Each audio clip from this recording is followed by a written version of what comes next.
Welcome to Revachol.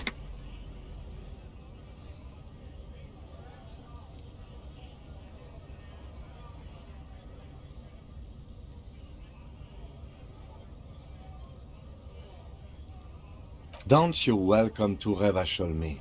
My grandfather came here from a 3,000-year-old racist isolationist culture, while your ancestors came to this island a mere 300 years ago.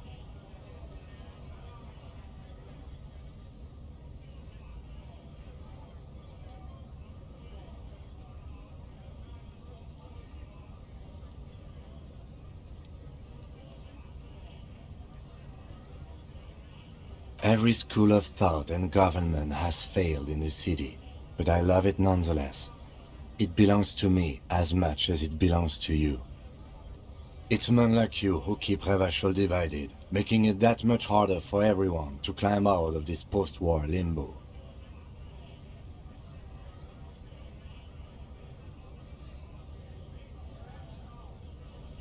What he means is, fixation on the Revacholian nation makes it harder for Revachol to actually attain self-determination.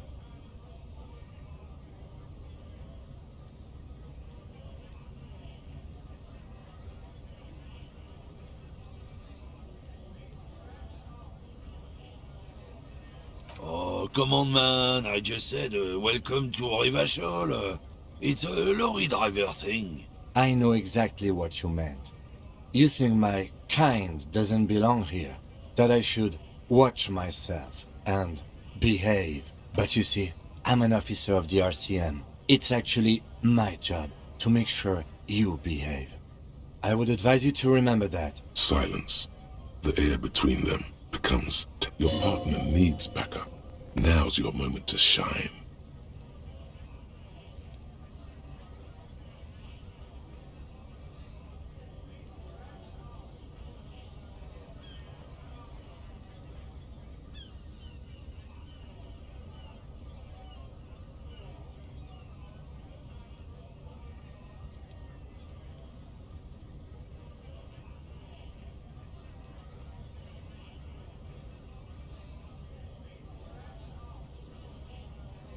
You two make a cute couple. You know that? The lieutenant exhales and resumes his regular calmness. Whatever you say, officers. You could ask him to show you the soles of his boots. He definitely looks like someone capable of a lynching. Maybe he was present.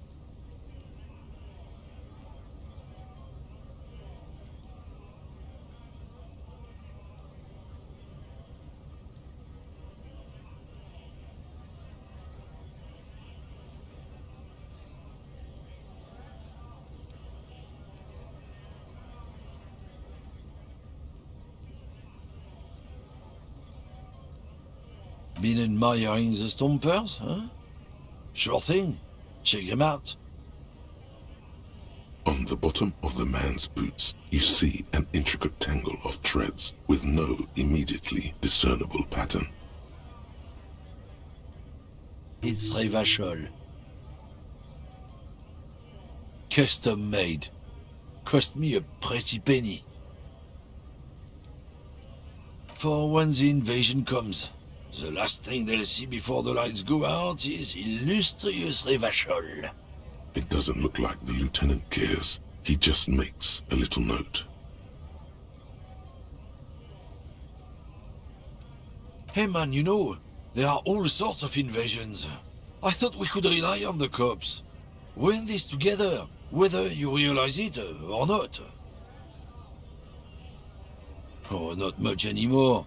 I'm here to pick up some cargo, but the dock workers are on strike, so it's a sit and wait on your ass situation.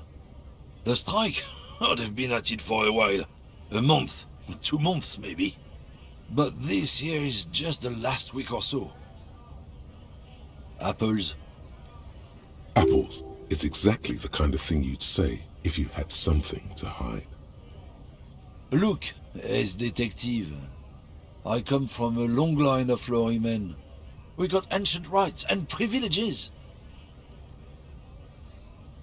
Oh, I'm here to pick up a load of fucking apples, man.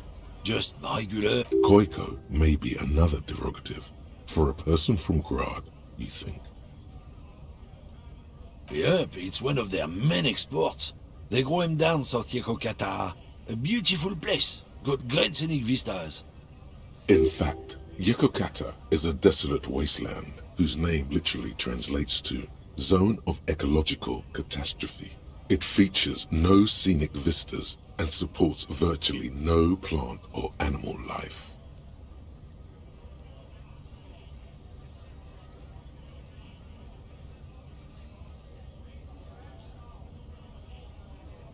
Yeah? Says who?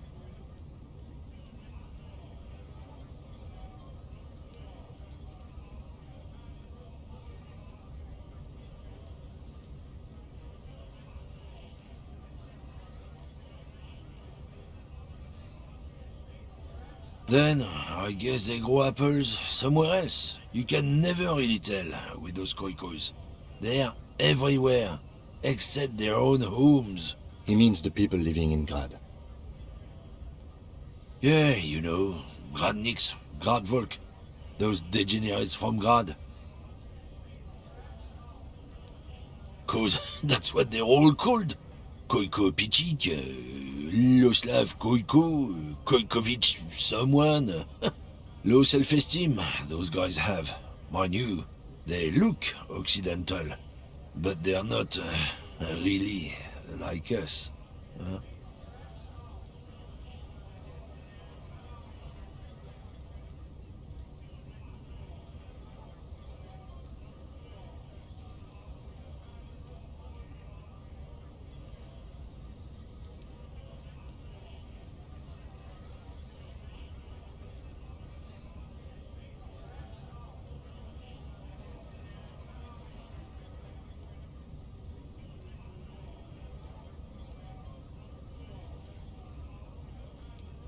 Hey, if the name and description fit by the very grace of nature, who am I to say otherwise? Did you miss the part where I said they aren't here yet? Besides, even if I did have some, I wouldn't go putting my nose in them, huh?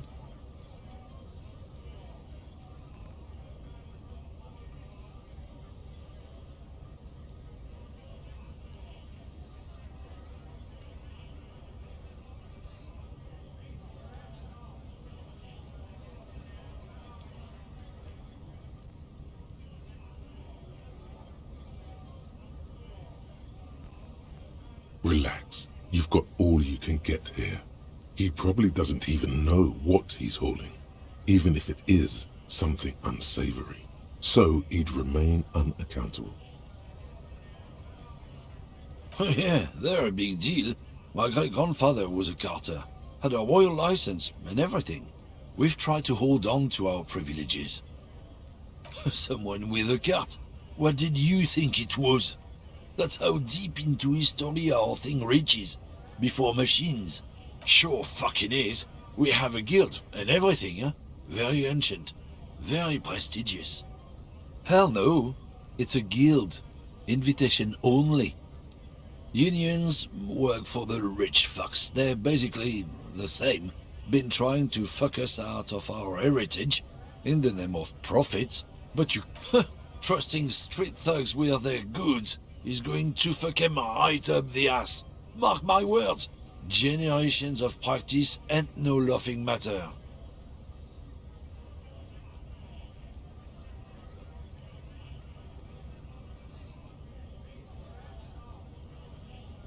It's about biological determinism, natural law, the sorting of the races. Not the most popular topic nowadays, with a coalition in charge and all. You might want to change the topic. That is, bury your head under the sand like common sheep.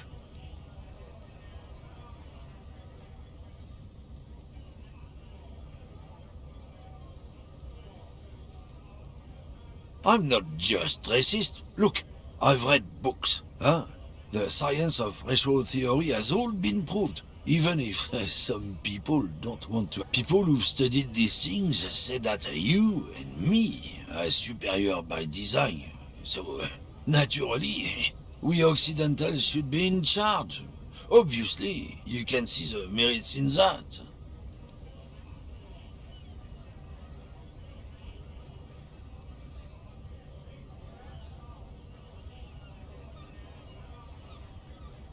So, lately we Occidentals have experienced an unfortunate downturn when members of the superior race cease to believe in their innate superiority.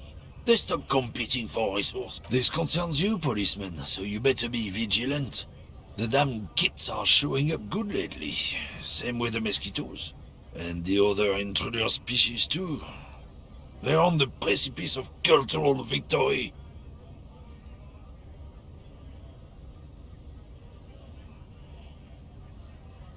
Cultural victory? What is this then? It's what the kids of Boogie Street are going for, right under our noses. And the others too, on the radio. Heard any chansons lately? Heard any motetos or leader? No. Dominating culture is how they plan to win. They say so themselves. It's true. Also, you need to realize the dangers of mixing races. Who knows what might happen if people don't stay in their birthplace? You might end up with a new sub-race, with unknown characteristics, leading to extra competition. That's why you've got to control the offspring. Don't push your luck, Runt.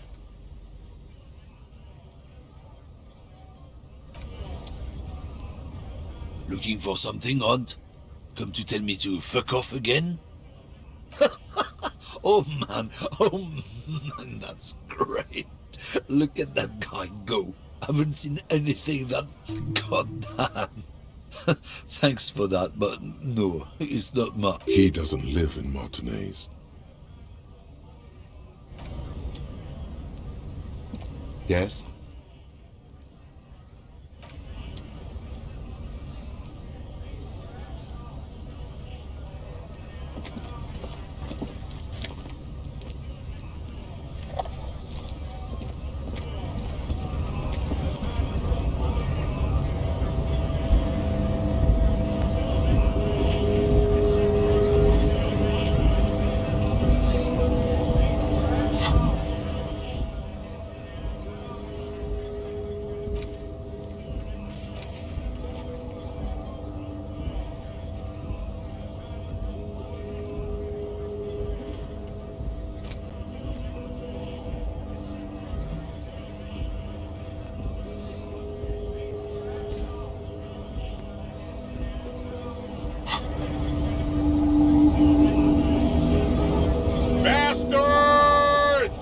We have a right to work!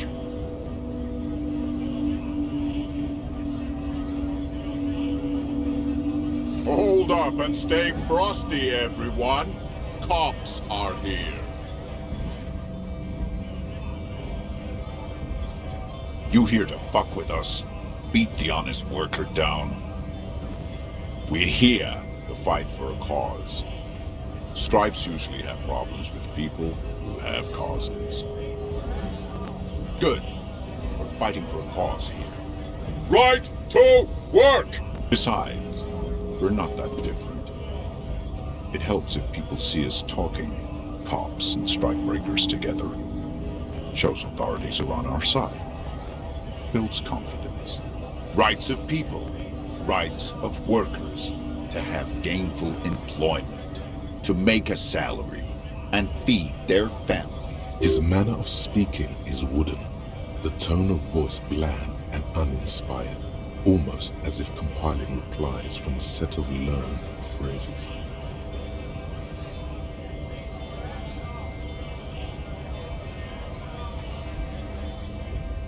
Might be time. Don't let the fat bastards tread on you. Cops tend to side with the higher-ups. You're essentially still workers. I don't trust cops, but I can see you understand the... Right to work! Right to work! Maybe you should ask them the questions, like why we're not allowed to make a living here. Shame on you! We have families to feed, you piece of shit.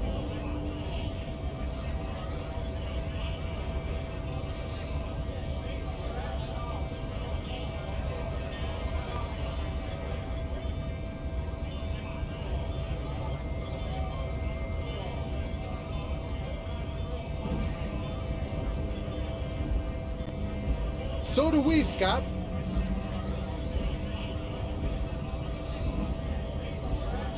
Have fun. Union shits are on full strike. Don't think they're going to let you through the gates. I'm trying to meet their fat boss.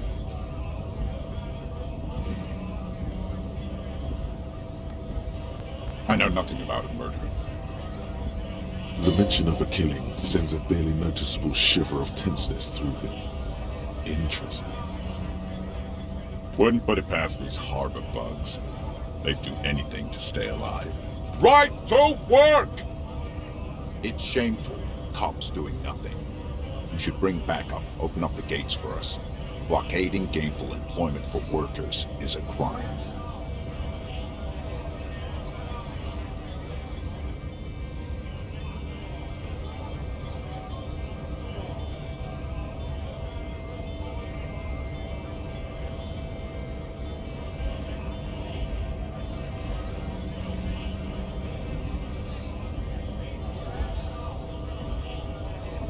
Why not? I see numerous reasons not to pick a side in this local matter.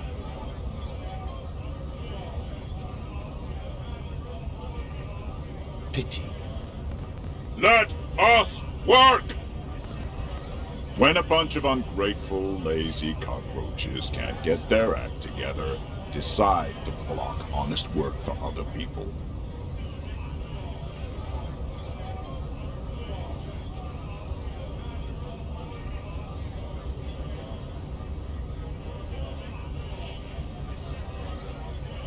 Beats me. They mumble nonsense about boardrooms and workers' rights, while we have the right to work! Honest men and women with rights to work, to be useful, not toys for corporate interests. We came here to help the harbor run smoothly in time of crisis. If union fucks don't want work, they ought to let in those who do want work. I have a question. Why do all these men follow your leadership? You think they follow because I'm big and loud? No. They follow the rules of the market, the rules of the economy, because they were Given a job to do! We were promised work. We'd be in there, working, if the bastards hadn't shut the gates. Main gate's locked. Would take heavy ordnance to bust it open. Could try to get in through the secretary's office. Door's locked. The guard's blocking the way to the access panel. And I don't mean the scrawny mess bunk either. I mean head measurer. Or whatever he is.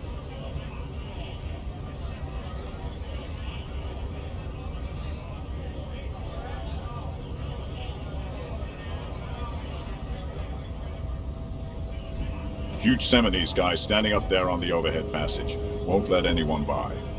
The access panel is right behind him. Bad. Standing on a narrow bridge, he's got a strategically advantageous position. I don't know how the Union has a trained killer up there. But that one's no joke, and my men are tired and hungry. They're workers, not fighters. Why don't you go arrest them instead? I'm sure they've done plenty of criminal shit. They have that look. It would be better for the neighborhood if you went home, at least for now, if you can't get in anyway. No! They will give up eventually. Or get drunk. Leave the button unguarded. Then we charge.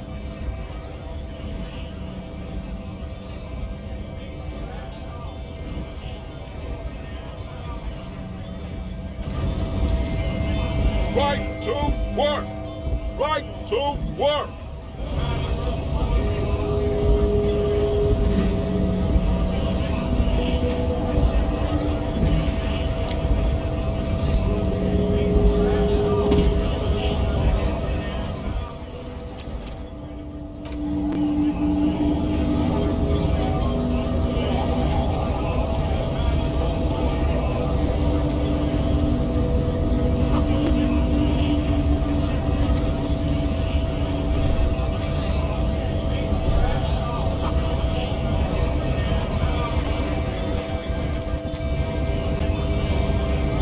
Scab?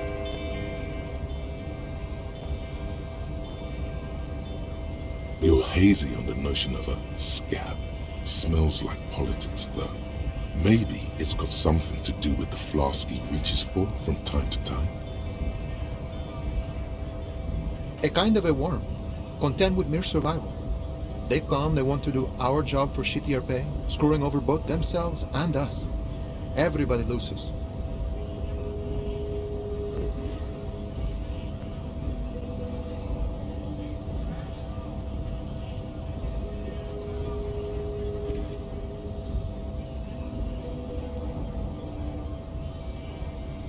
Beats me. Somewhere in the ground, I think. Gotta be bloody stupid or freaking evil to Scab. Or I guess scared, maybe. But scared of what? Of who?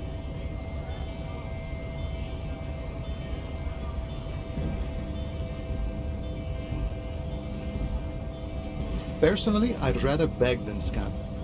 If the gentleman shouting on the street came begging, maybe they'd have gotten something.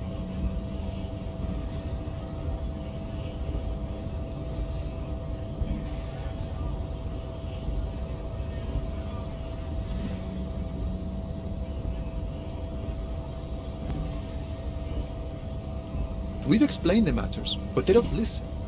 This lot would be reasonable and go home if the big guy wasn't riling them up all the time.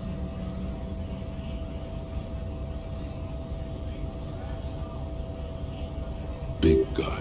He means the leader of the scabs. A kind of a worm, content with mere survival. They come, they want to do our job for shittier pay, screwing over both themselves and us. Gotta be bloody stupid, freaking Eve. Personally, I'd rather beg than scab. We've explained. Big guy. He means the leader of the scabs.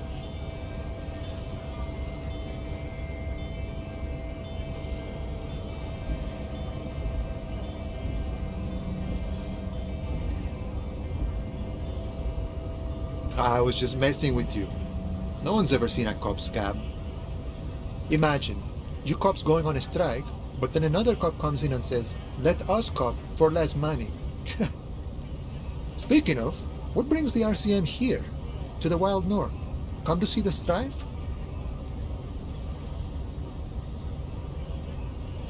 Murder, huh?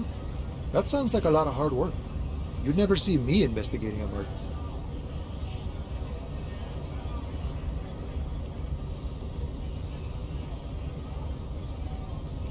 Of course, Policia.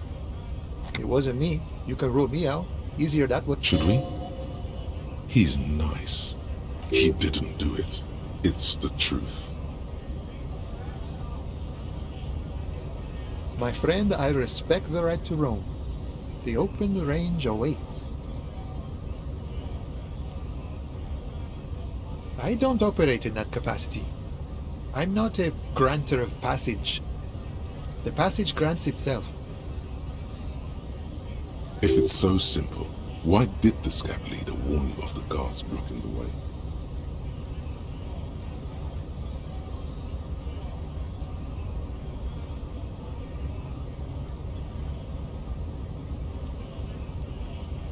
I walk right past MEASUREHEAD and go, yeah, the 2.5 meter tall Semini supremacist there.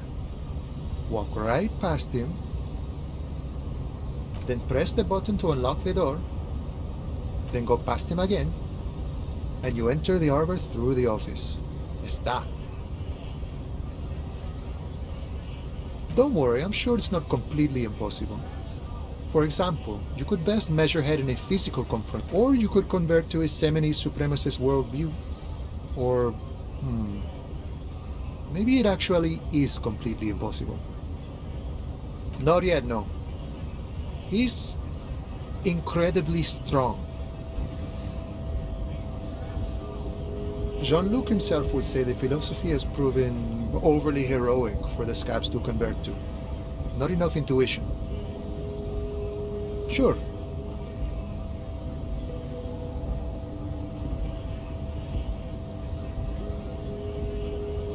You know, serious business. I'm sure the big boss will be glad to tell you. He's a chatty guy. Wants to talk about the strike. Return once you've met the union boss and are on a better footing with the organization.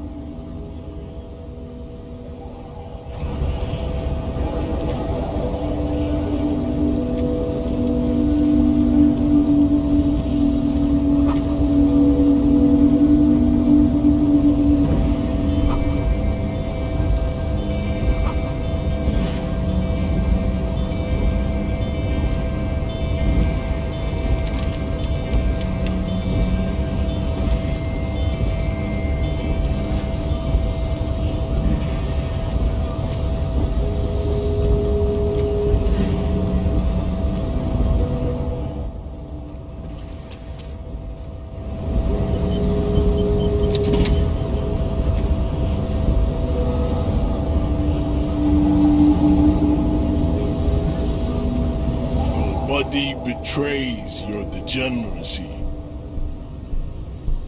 Yeah, Measurehead. His body totally betrays his degeneracy.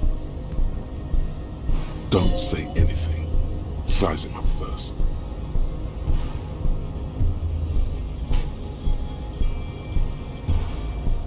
Are you admiring my morphophysiology?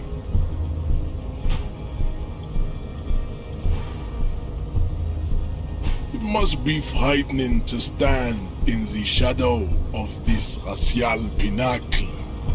Be calm, Sandwich. You are not in danger because you are not a threat to me.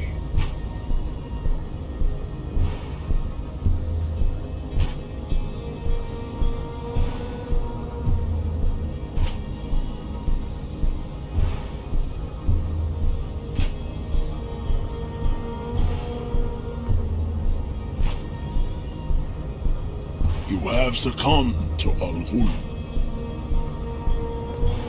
You reek of it. An invisible sword of Al-Ghul emerges from your throat. You cannot see it, but others can. It is making the woman in my company sick.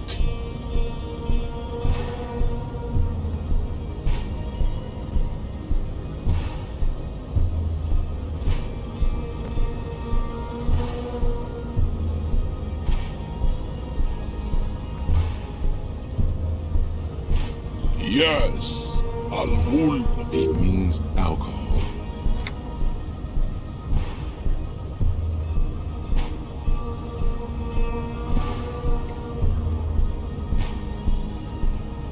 Correct, my small skull servant.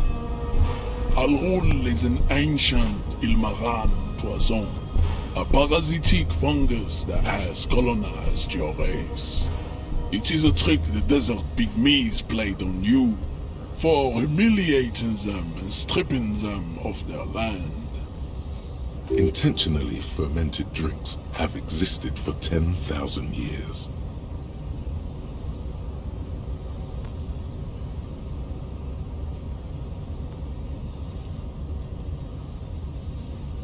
This is a fabrication the alchemists of Yizot and Bashir and their Rolam and Rul have fed your people.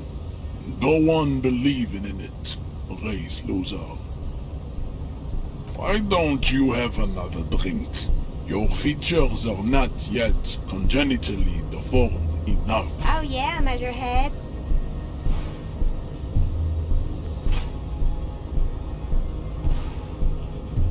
This is going well for Measurehead.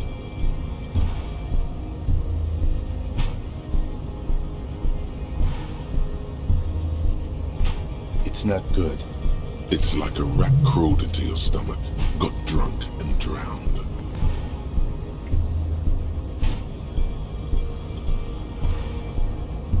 Your mouth moves, but the one who speaks is Al-Ghul. You are but a vessel for the Ghoul now. Very little of your Occidental haplogroup B4 is done giving orders around here. The influence of the ham sandwich race is waning. Show him the ham still got it. Does this remind you of someone? The guy down there?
Look at my chronology. I am the pinnacle of my haplogroup. The pink blob is a bad example, even of yours. It saddens me. You were once a noble and powerful race. You gave the world eugenics, electricity, and powerful weapons of war like missiles and aerostatic aircraft. You made great gains in metallurgy, race theory, and statecraft. You dominated lesser cultures, like the deformed Hemians and the inexplicably potato-obsessed Kroikos. But now your ascent to the genetic summit has halted. You are obsessed with sadness and with frivolous pop culture. You will be superseded. Isn't that right, babe? It is, baby, yeah. You know it. There is a button right behind him, just out of reach. It must be the one that opens the door to the harbor.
Enough with this begging. You should leave the stage of history with dignity by inviting the other races to agree. Bring your troops to the Simonine Islands and to Boogie Street, and we will pulverize you. When you are gone, we will build a museum. The walls will be lined with bottles of Al Ghul, your beloved beverage. Inside, we will store the odes to homosexuality you call art, and your... There may be a peaceful solution to this. You could internalize MEASUREHEAD's race theory. He would take you as one of his own.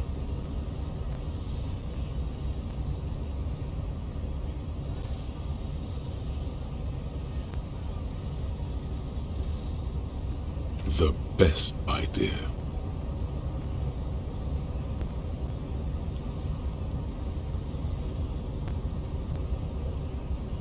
Don't be vulgar. White or not has got little to do with this. The race enigma runs much deeper than that.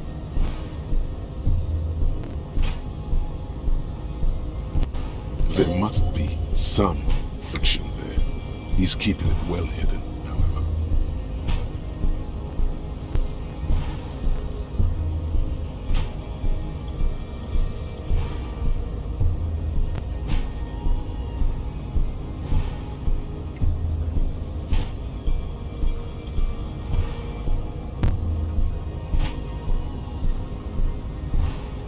Mr. Clare is a man of vision and means. He has the will to confront polycultural capital, something your race, naivistic communists, never did. Also, to serve is noble. It takes discipline. Your petulant individualism has only contributed to your race failure. It is lax and moronic.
Jam.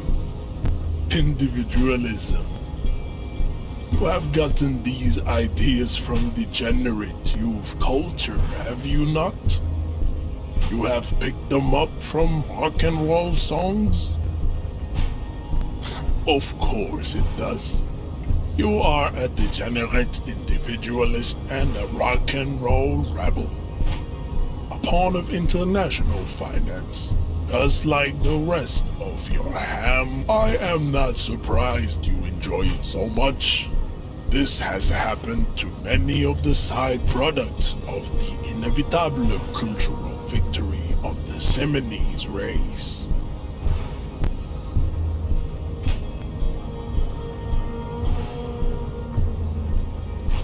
The South Island race, haplogroup A4A.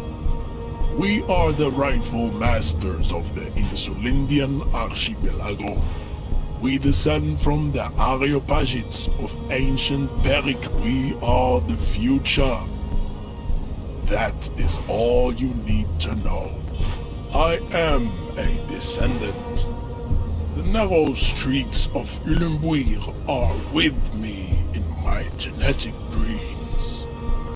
I see young Simonese women walk into the grey mass on Ile de Fantôme, waiting on immaculate conception from the pay.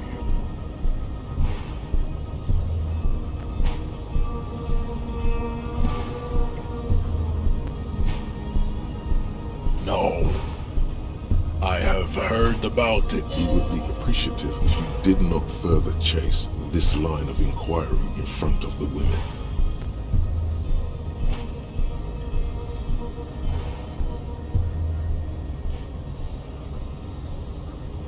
Yes. This could have made him more open to discussing the race enigma with you.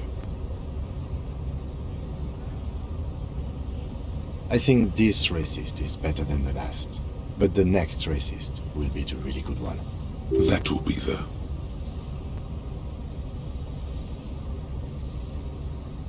He will grant us 3 wishes.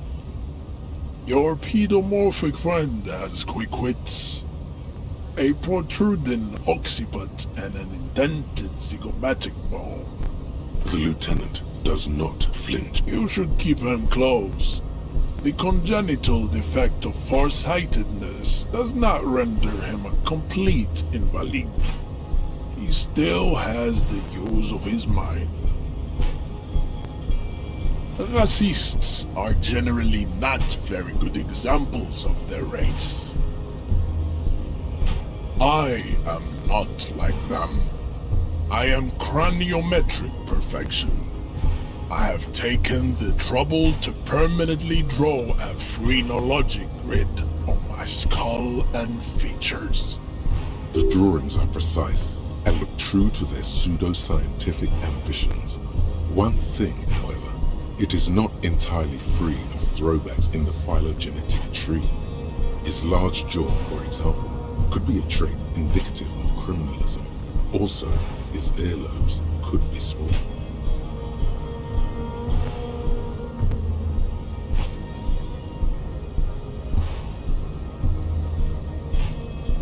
That atavistic stigmata makes pussy say yes plenty. Babe, thanks. But I got this. You have him off guard now. He's preoccupied with his situation with his woman.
does not so much as glance at the object.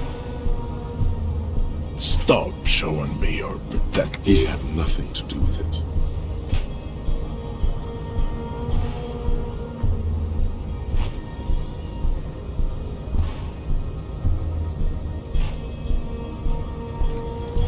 Ask what kind of races there are first. Classification is core to this stuff.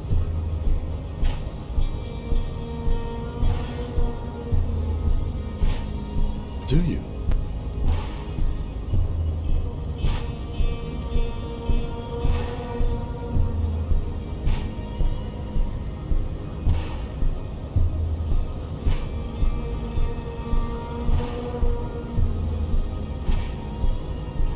The lieutenant looks toward the harbor's electronic door, and then to you. You are obviously a liberal, Sailite. A polyculturalist. I can see it from your love of myco-technology and your sartorial choices. Do not deny your friend the truth you have denied yourself. There are 3 categories of race. Type A, the heroic races. Type B, the servile races. And the vile CF race cauldron of pederasty. Which one do you need, educate? Those are the Simonese, the Areopagite, and the Occidentals, excluding the Maun, of course. The Maun are riddled with eczema to the point where they find it impossible to smile. They are all lactose intolerant, a common result of inbreed. A receding genetic pool has led the Maun on reprehensible street parades. In Maun cities like Stadskanal and Vredefort, wearing wooden clogs on their feet and little green tassels on their hats.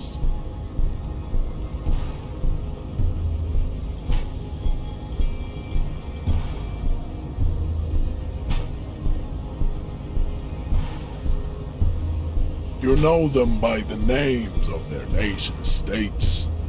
The Oranese, the Gotwaldians, and the Königsteiners. My people simply call them Maun. Maun is a derogative term for first world people of Gotwaldian descent. They do not all have eczema.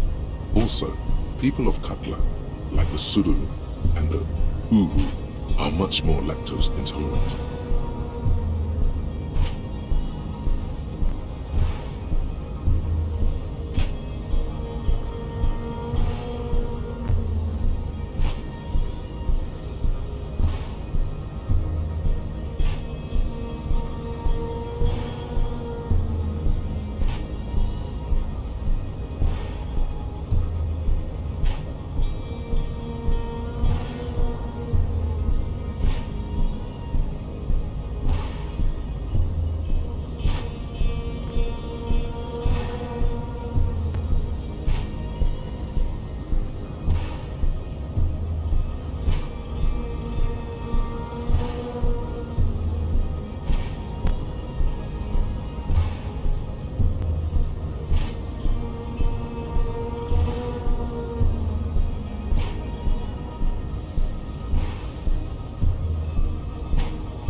In some municipalities of Oranje, people do wear shoes made of wood to street parades. Green, orange, and even yellow tassels have also been seen. But the Maun are proof that you can have too much Occidental racial purity and tassel-centric culture. Inbreeding has led to a lactose-intolerant subrace whom no one can take seriously. The Vespertines and Messenians of Vesper and Messina, the ancient Meteorans of Meteo by the Golden Pisantic Sea, the Suren of Sur-la-Clé, and even the North Königsteiners, all have Type A race propensities. The other large Mondial civilization, the Mesk, are too yellow and oleaginous to count as a heroic race. True, they are violent and expansionist, but they have a gland overproduction of sebum. Sebum is leaking into their brains, making them listen to El Mariachi music and eat toxic minced meat-based food, which in turn only produces more sebum. As proven by the Mound and the Mask, Occidental Type A is in retrograde. The Simonese and the Areopagite are on the ascent.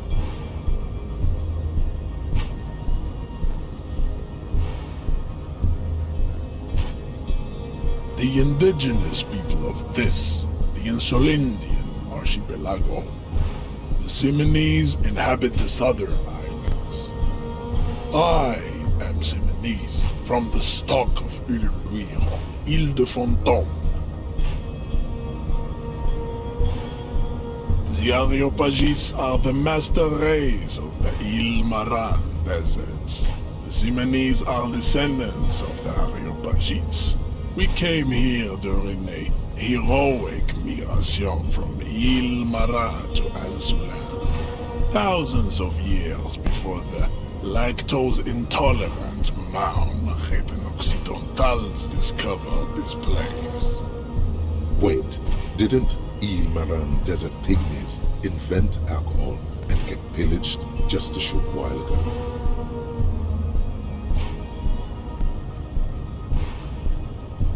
No, those were scimitar-wielding race losers of Sahrawa, Izet, and Bashir, with their Himmi servants. Big difference. The Areopagites were fasting and conquering while this happened. You never penetrated. Jean, baby, you're on fire. I know, babe.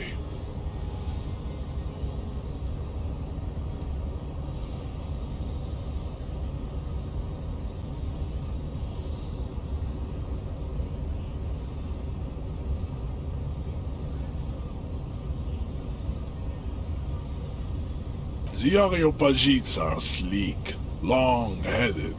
The Simonese are powerful, mesomorphic.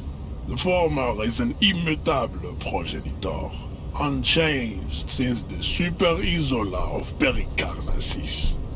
Ancient brains rest in their slender skulls.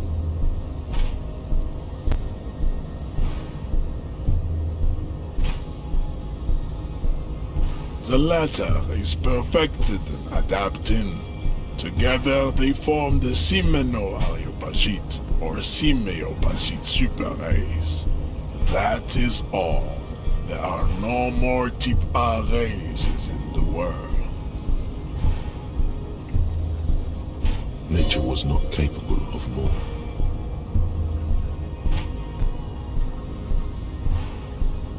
Type B are the unheroic races, amorphous non-competitors of the great race. The Khoikos and the Vacholier, they are mud-colored. The Khoikos of Grad, Yugo, Zhimsk, Shest et al. Are what you would call white, officer, in a suspect description.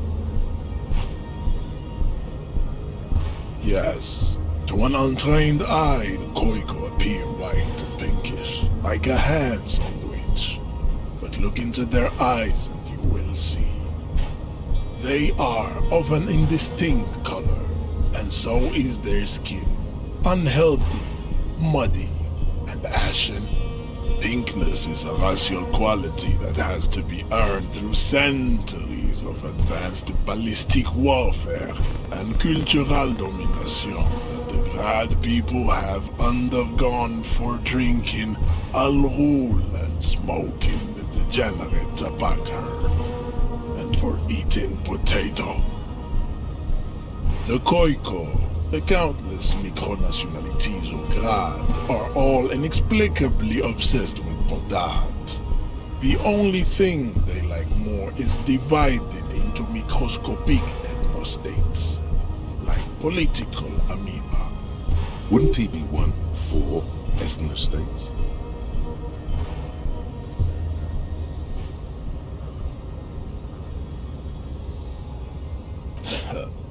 They are microscopic. The Semeno-Areopagite superstate will cover the entire remaining planetary crust, uninterrupted. From Holy Semenine to the Boreal Plateau of Katla. Its leaders will be the genetic epitome of the Semenese and Areopagite stock, elected by nature. Not the base inner spoilage called the Revacholians, halfway between Type A and the Racial called Ron. Two mixed to know right from wrong. You tried your degenerate little revolution, which was the single greatest failure committed by humans in our 82,000-year history on this planet.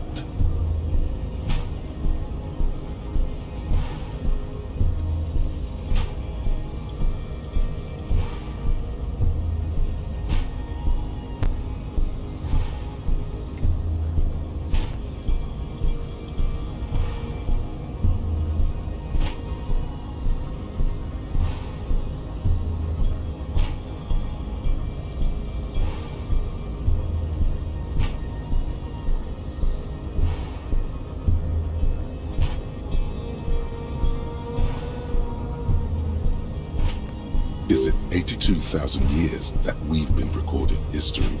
You have very little idea of what is happening, but that seems a little off.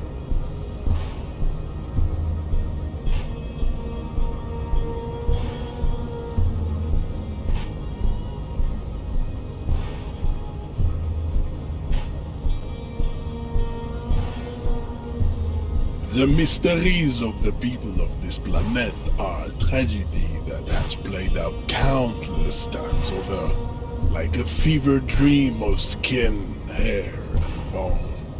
Wake up, naive Chespius.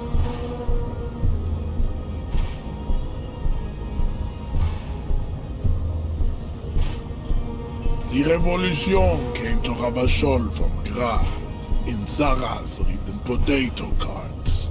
It is literally an illness, a prion disease that leaves the parietal and frontal lobe ridden with holes. A soft, sponge-like mass of dementia, hallucination, and paranoia.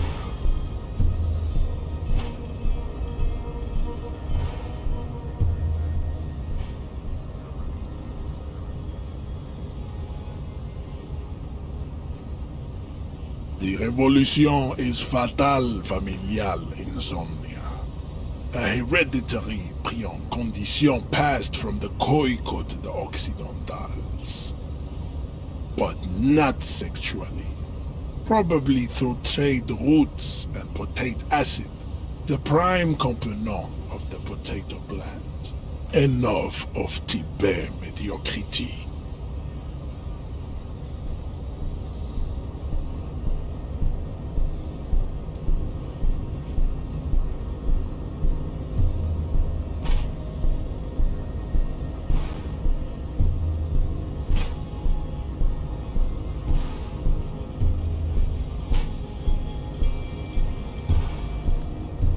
Tips CF are a museum of failed chimeric experiments and tragic maladaptations.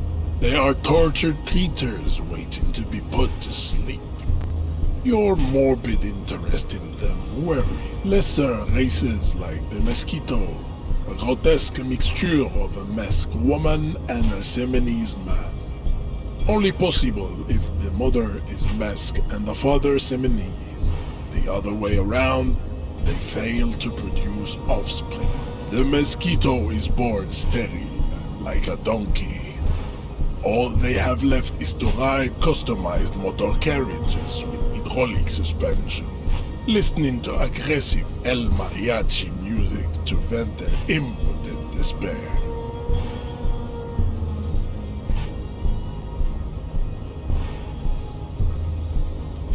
It seems unlikely that two human beings produce genetically sterile offspring.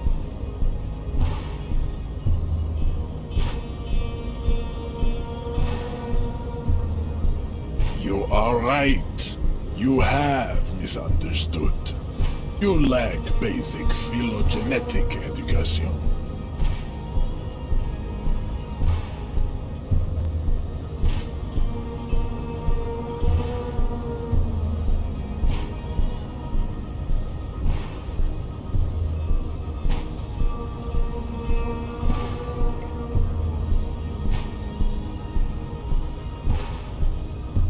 The sage will not budge on this. Then there is the Semino Koiki Chimera. Are you sure you wish to know of the Semino Koiki Chimera? It is not an aesthetic site. The Koiko, as you know, are very servile, especially when they meet the rich man. Racial scientists have toyed with the idea of crossing the Simonese with the Koiko to produce a super worker of Simonese strength and great servility.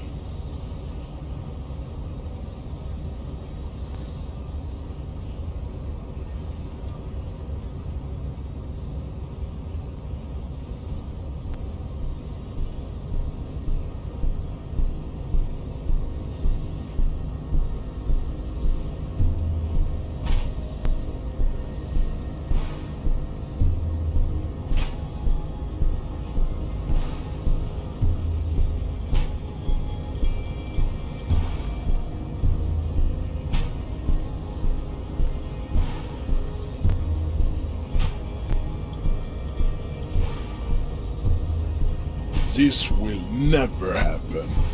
The Simonese and the Koiko may have similar interbreeding problems as the mosquito. We will never know precisely. No Simonese man could maintain an erection in the suffocating potato stench of a Koiko woman or Koika. But enough. It is cruel to entertain ourselves with the deformities of Type CF. Were there any able-bodied races you needed education on?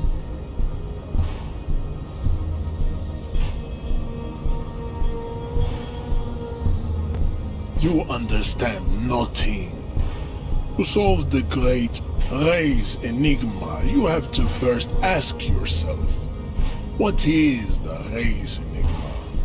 You have not even worded the mystery, let alone solved it. We will see. Access to the Union is important for our investigation, but there may be another way, without becoming a race theoretician. Am I mildly worried he might take it seriously? The lieutenant thinks. Yes, I am, he concludes. I am worried.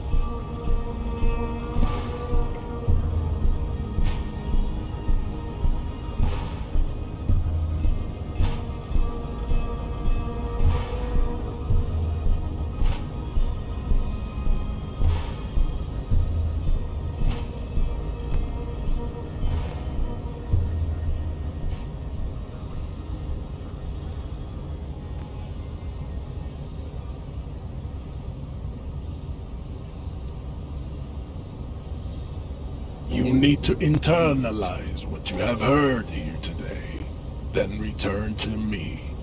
This clarity does not come instantly. I cannot possibly imagine what else we have to discuss, Tibere Vasholian. Your love for disco music and venereal disease, there is nothing funky about them. There are 3 categories of race. Type A, Type B, and the vile CF race cauldron of pederasty. I cannot possibly imagine what else we have to discuss, Tibere Vasholian. Your love for disco music and venereal disease?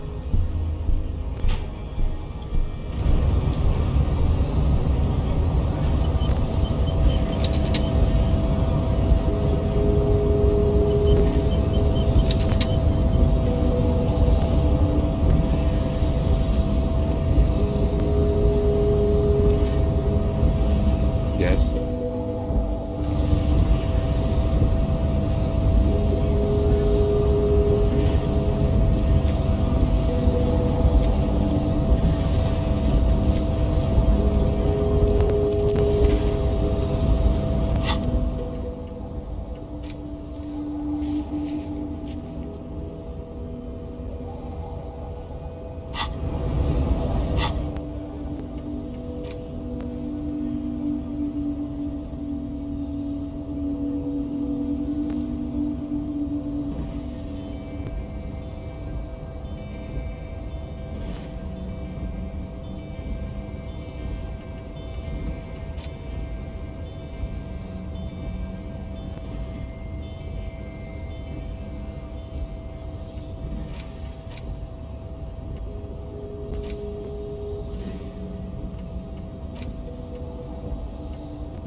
wandering man. How can I help you?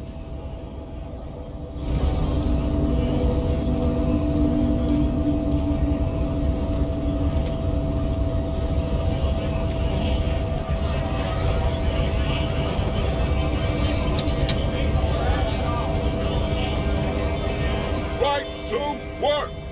Right to work! Shame on you! Not before you get in there and get your ass whooped. Learn by failure, I always say. He might have some advice, but you got to at least try to fight Measurehead first. Return if you fail.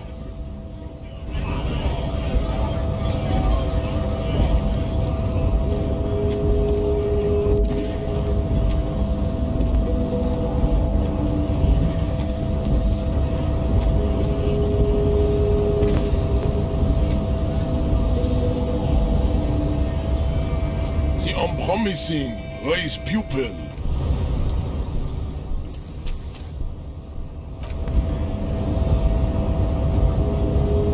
The unpromising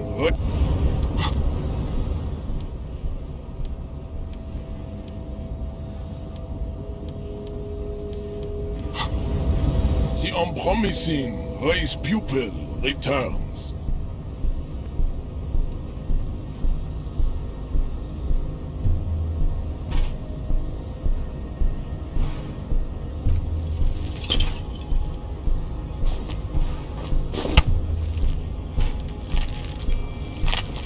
How did this happen? Your little fist is in his giant hand and he's squeezing it. It hurts.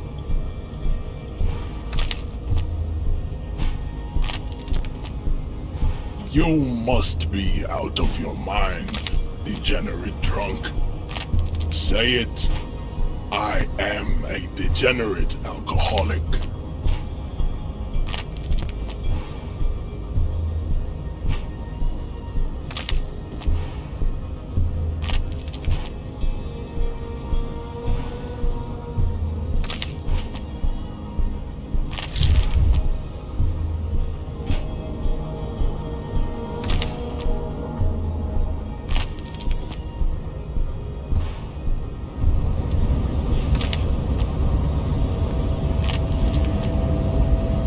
Feel something in your chest, an unnatural pressure.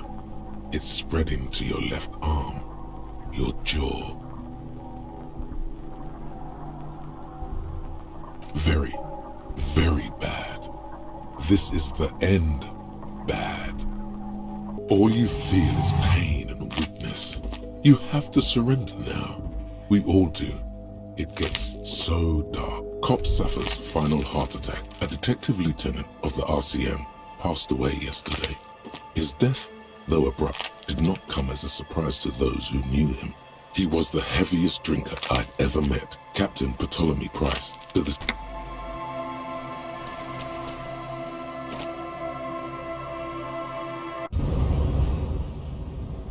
The unpromising raise pupil returns.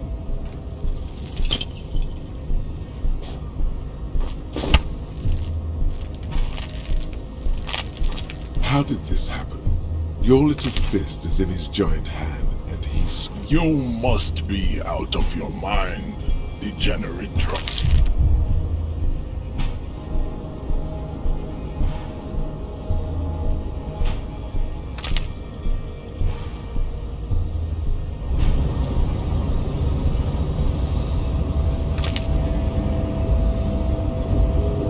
You feel something in your chest, an unnatural pressure. It's spreading to your left arm. No, it's many years of combined self-neglect and self-abuse. There's no shame in surrendering now. We all do. Cop suffers final heart attack.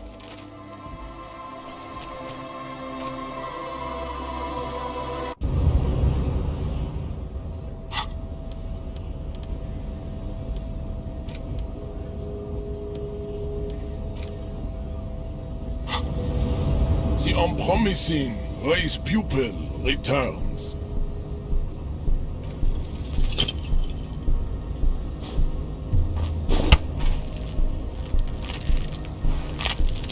How How did this happen?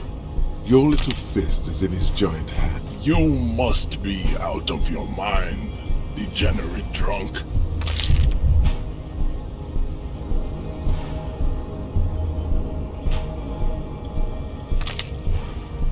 Your fist cracks in his hand like a ripe apple. Pain shoots up into your brain as he's twisting it more. The words to the song have changed. Say, I am a violent drunk.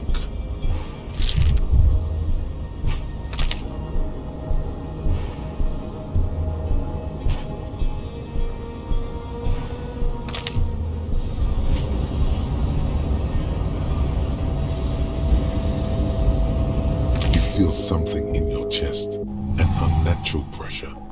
It's spreading to your left arm, your jaw.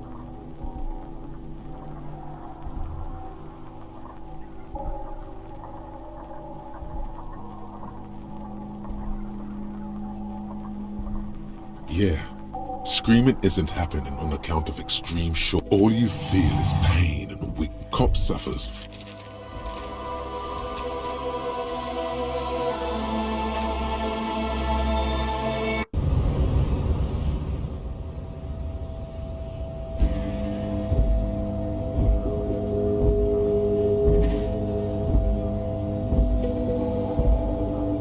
The unpromising raised pupil returns.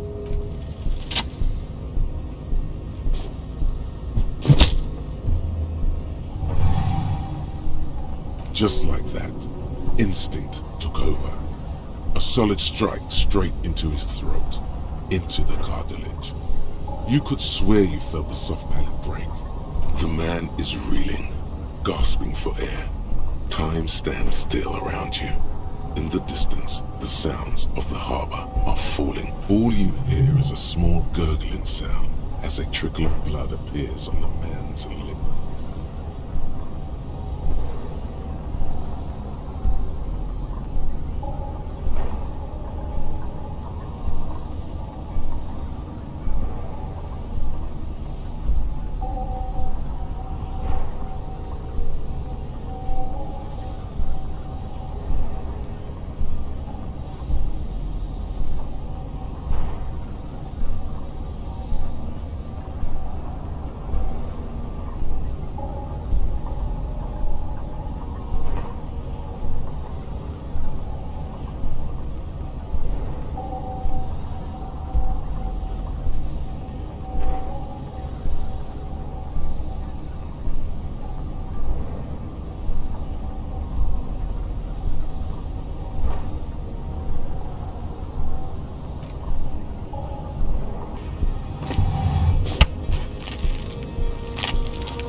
Feel something in your chest, an unnatural pressure.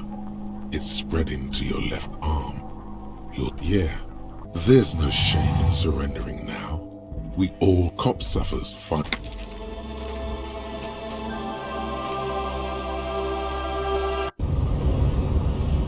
The unpromising raised pupil returns.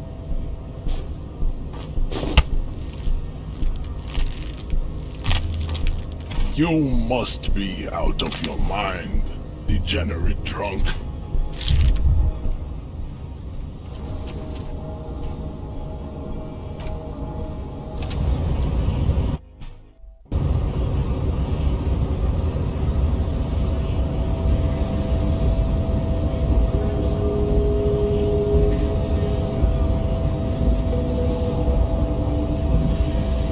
The unpromising raised pupil returns.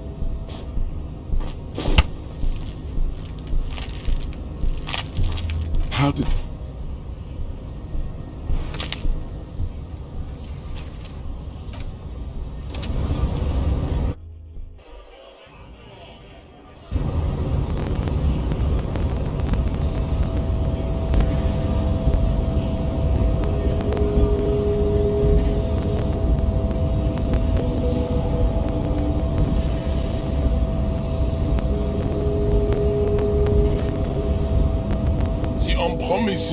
raised pupil returns.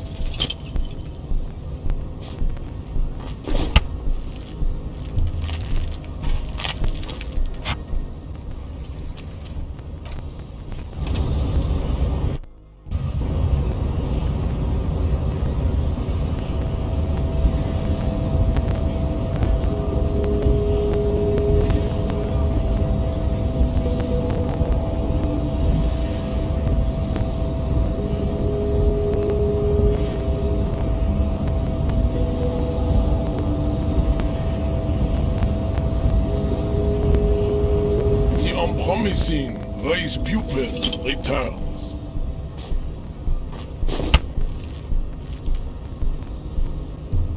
How?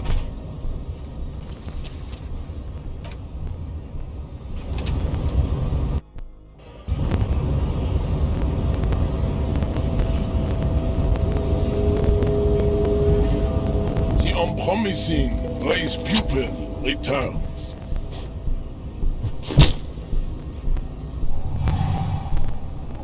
Just like that, instinct took over. A solid strike, the man is reeling, gasping for air. Times all you hear is a small gurgling sound as a trickle of blood appears on the man's lip. Don't wait, you've only got a millisecond. He's coming to. Time is breaking loose from the stupor. His left hand curls up into a fist.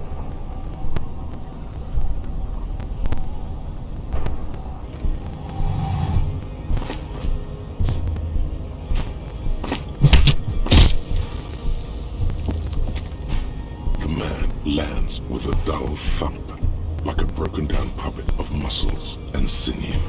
For a moment, he still tries to keep his head up, dazed eyes looking at you with unimaginable surprise. To your left is the button. As you slam your fist on the button, the man collapses entirely, his head rolling to the side. Looks like you're the new measurehead now. Her voice is surprisingly calm. No one is the new measurehead. Let's go before he gets up.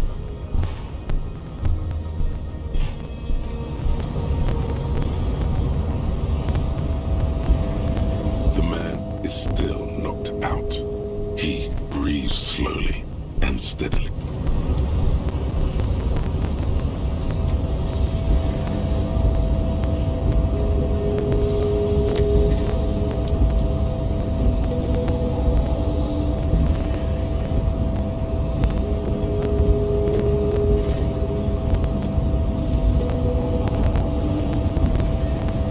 The man is still.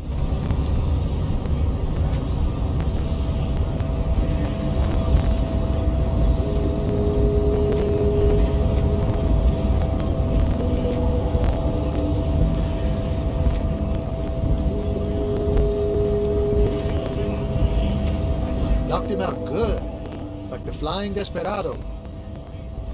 It's that really cool Flying Desperado spin kick you did, Boyadero. Often performed by the most hard-bodied boyaderos on the steps. So, what's on your mind this time?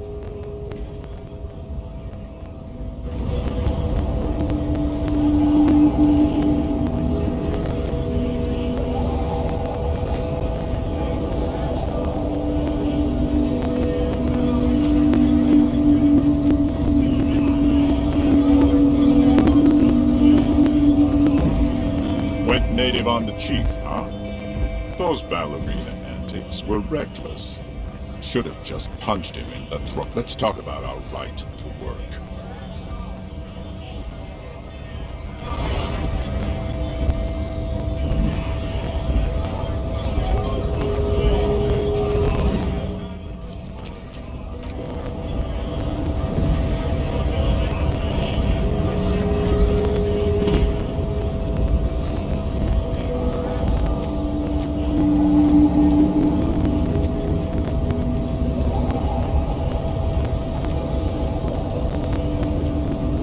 Do not presume this has drastically altered our race dynamic. Our personal dynamic has changed. He means very little.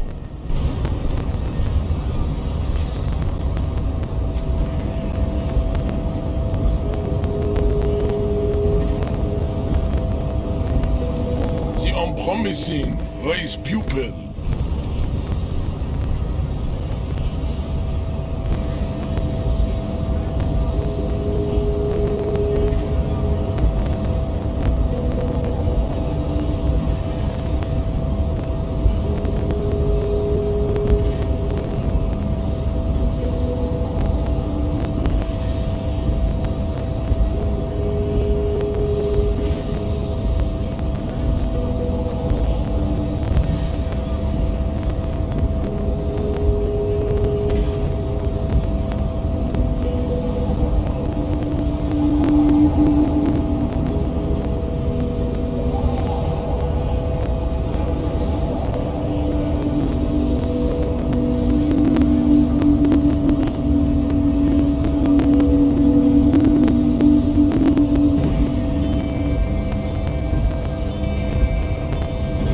Unpromising race pupil.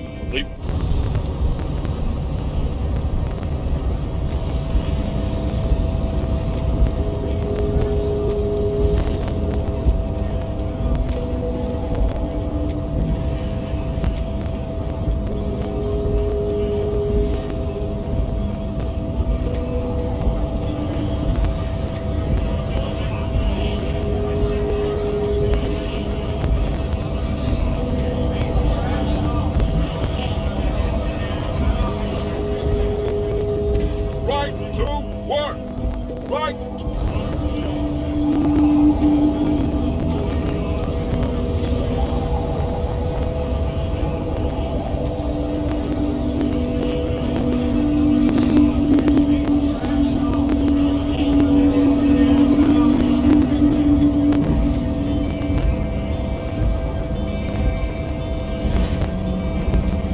Hola, wandering man. How can I help you?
The front of this quarterly journal features a large satirical portrait of the late King Friesel from the sides of his head, because white antlers are one of the symbols of communism. They represent a society in accord with the natural world and at the same time, because Friesel was incompetent, foolish, and cruel. In short, the embodiment of everything the communards wished to overthrow. It's satire, you see. To your disappointment, there aren't any full-color pictures to direct your attention. just column after column of closely set. After rifling the pages with your thumb several times, the magazine is divided into several sections. International developments, Kunst und Kultur, and local concerns. Just inside the cover, there's also an editor's note.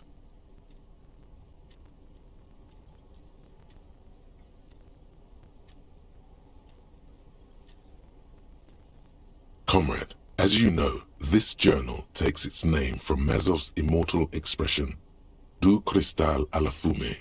This was his way of describing the way the rigid, crystalline structures of capitalist ideology turn to. But, like the structures of capitalist ideology, we too are at risk of going à la fumée, unlike many publications which are content to spoon-feed their readers reassuring drivel. La Fumée is committed to telling the radical truth, even when that truth may drive away potential subscribers.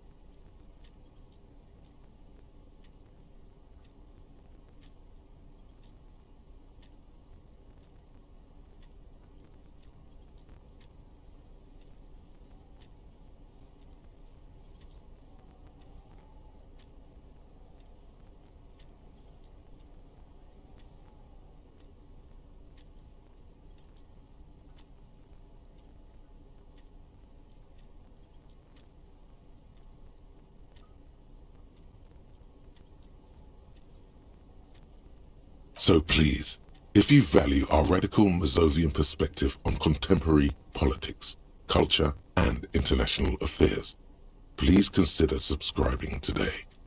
Yours in struggle, the editors. What do you expect? It was laying around the office of the Debarders Union. They're probably bankrolling the thing. You flip back to the front of the magazine.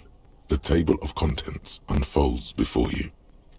This section includes a long, tedious critique of the latest round of free trade negotiations between the EPIS nations and the Free State of Semenine.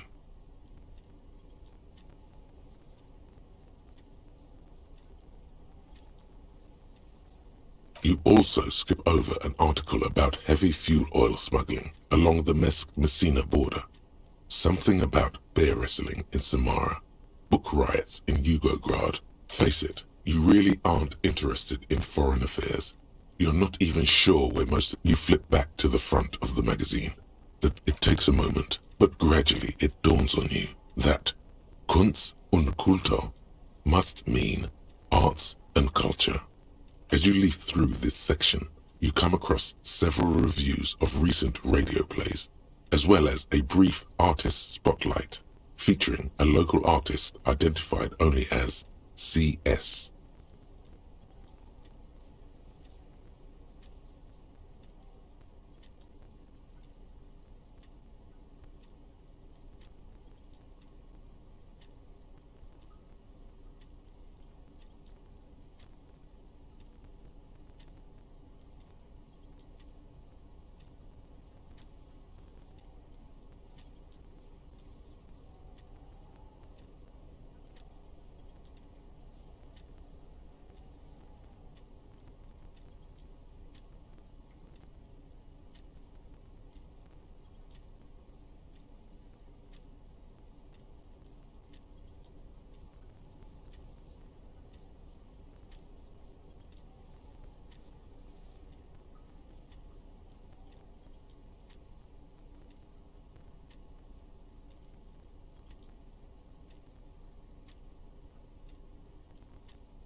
The main feature, though, is a long essay titled The Tip Top Tournée is an inter-Isolari racing series, mostly known for its high speeds, ludicrous sponsorship deals, and high death toll. in Revachol is held quadrennially on the prestigious Zero Carousel racing circuit.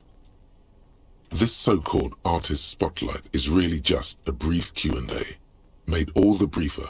You think you're settling in for a relaxing recap of the most recent season, maybe sprinkled with some nice anecdotes about a few of the more colorful drivers.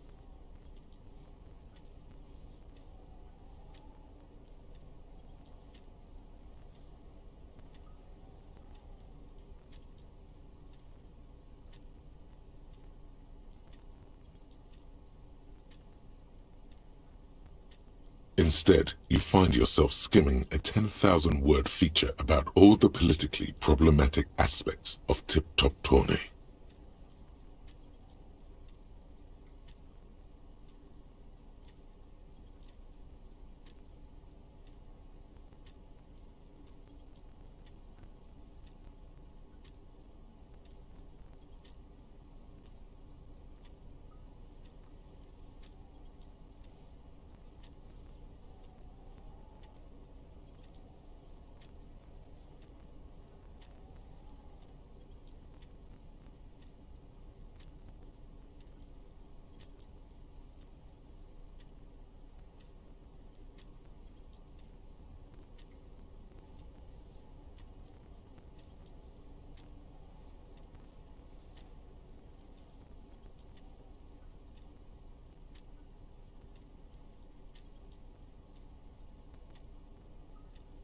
Where to even start? For one, there's the crass commercialism of its sponsorship, so all of it, basically. Oddly enough, this article has 2 bylines. There's no way those are real names. Have you ever met anyone named Exilus? Come on, they're plainly pseudonyms. Under capitalism, the article says, every pursuit has its price. Every pleasure, even one as elemental as the joy of racing others around a track, is reduced to an advertising opportunity. Thus, the so-called tourney becomes a competition between increasingly meaningless brand signifiers. Your discount laundry detergent racing against a pack of Astra cigarettes, or even a fritter.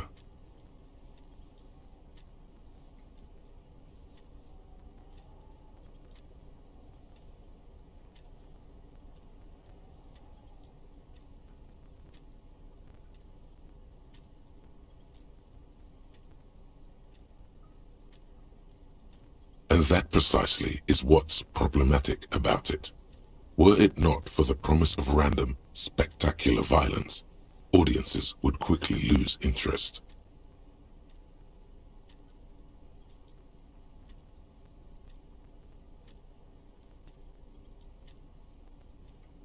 At the end of the day, it's the destruction of these 750,000 real racers that you're really watching for. Sure, you think that, but subconsciously, it's the visions of brand names being engulfed in flames that you crave. That's because you haven't been reading critically. But don't worry. The whole point of these sorts of articles is to let someone else read critically for you. Oh, come on. Can this article read your mind?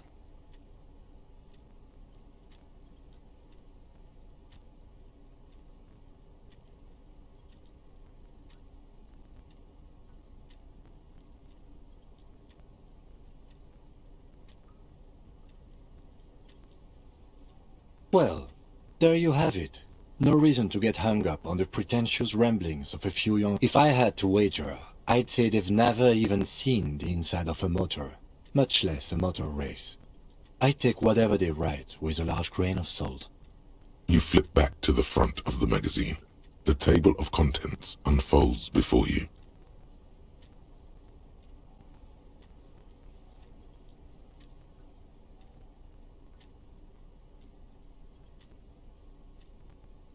Unsurprisingly, much of this section is taken up with articles declaring unqualified support. You skim the headlines. Paint the harbor red and white. Martinez tames the wild pines. A city in revolt. Finally, there's a brief article by the writer G. Martin accusing the owner of the Capeside Apartments of illegally attempting to evict certain communist tenants simply for not having paid their rent.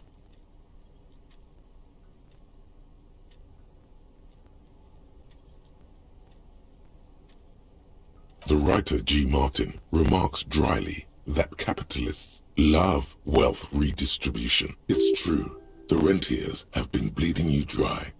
You really ought to find your own place. You flip back to the front of the magazine. The table of...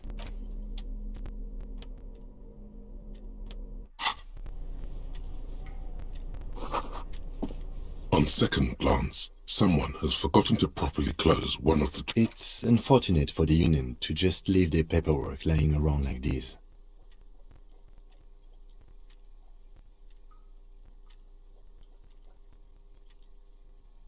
Let's see what's inside, he thinks. The drawer opens smoothly. Inside is a well-organized selection of brown hundreds of documents containing logistical data. Two kinds of transactions stand out. Materials coming into Revachol from the outside world, from Muindi, Grad, and the same materials being handed over to companies inside Revachol. Couron, Coal City, La Delta, and Jamrock are listed among the many districts where the imports are being... It's hard to make sense of this thicket of company names, dates, quantities, and percentages. You try to focus, but the lines are getting blurry.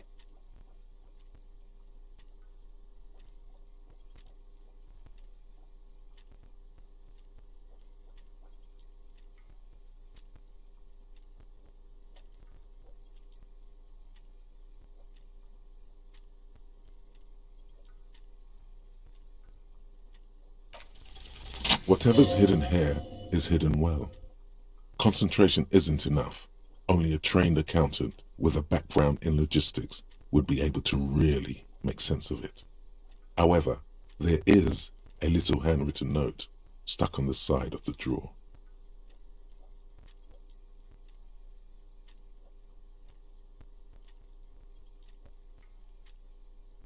It appears to be a to-do list written in large, uneven capital letters. Remember, Leo, Everard's shoes, special whirling borscht, water Everard's plants, sweep office floor, more banners.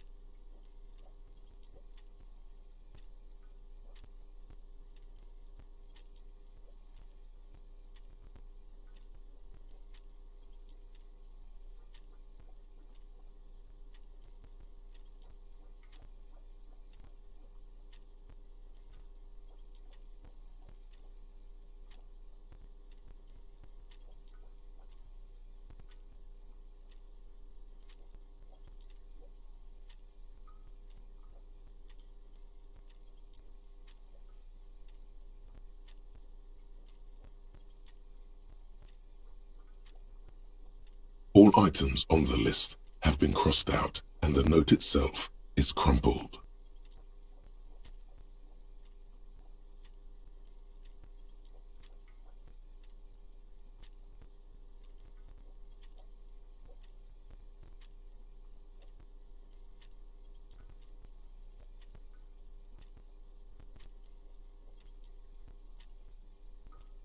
Everard Clare, probably, the head of the Debarders Union. One of his aides must have left it. Nothing incriminating. The special borscht seems a bit odd in the list.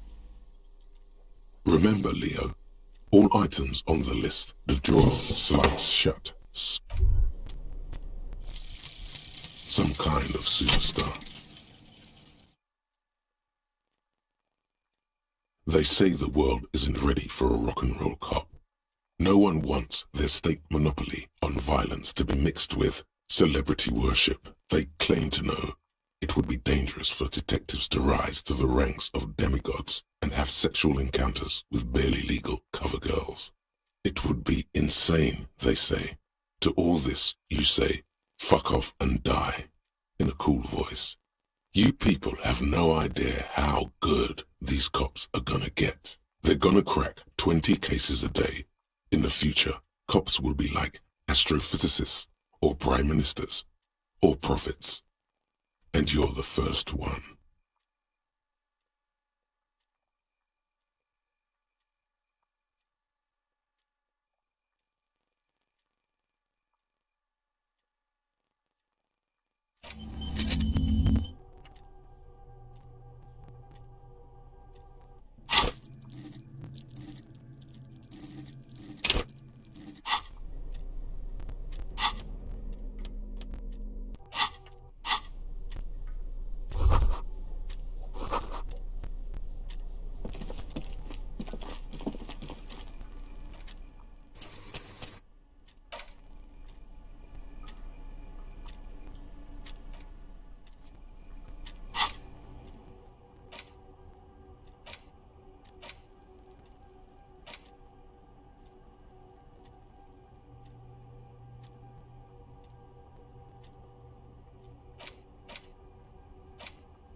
An imposing combination of a punch clock and a payphone is looking down at you from the wall.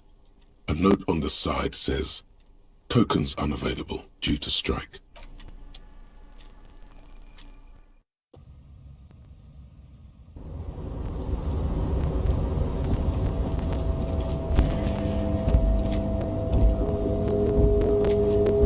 The tarpaulin cloak is still hanging on the railing. The white rectangle of the Revachol Citizens Militia is clearly visible on its back. As your fingers touch the tarpaulin, it almost feels like the cloak wants to deliver a message of comfort. I will shield you from the elements and give my life for yours. That's what the...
Snow is quietly covering the numerous wine bottles and cigarette butts on the ground. Someone partied well. They went through 6 bottles of potent Pilsner, 3 bottles of Commodore Red, and almost 4 packs of cigarettes. It must have been pretty hard. Well, yes, I think we can say with relative confidence that it was you.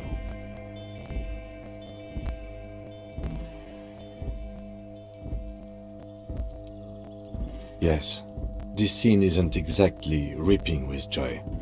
Let's...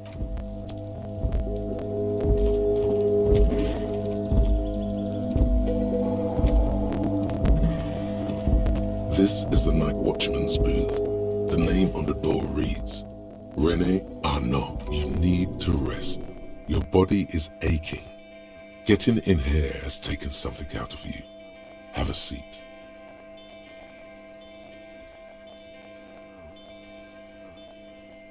If you must. But please hurry. We are pretty easy to spot. Nothing incriminating catches your eye. The cabinets are clean and their sparse contents meticulously organized.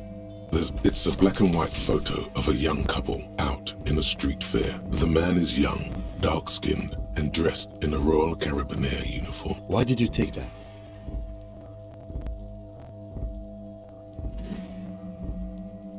Fine. But let's move. I don't want to be seen snooping around here.